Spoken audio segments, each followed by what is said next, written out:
আমাদের পরিবারে যারা একটু বয়স্ক তারা না অনেক সময় এরকম ভাবে যে আমি এখন যে কাজটা করছি সেটা আমি যখন থাকবো না কে যে করবে, কি যে হবে বাড়িটার আমার চলে যাওয়ার পর, এরকম অনেকে ভাবতে থাকে।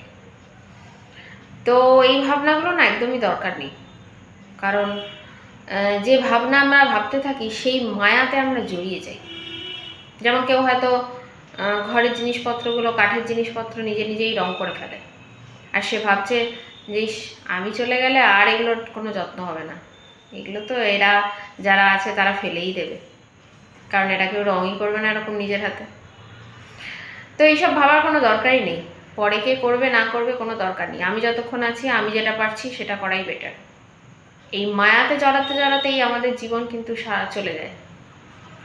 আমাদের আসল উদ্দেশ্য কিন্তু এই জন্ম মৃত্যুর পাক থেকে বা চক্র থেকে বেরোনো, ঠিক না? তো সেটা না করে ওই মায়াতে জড়ালে ওই শান্তনু রাজার মতো হয়ে যাবে। মনে আছে তো গল্পটা?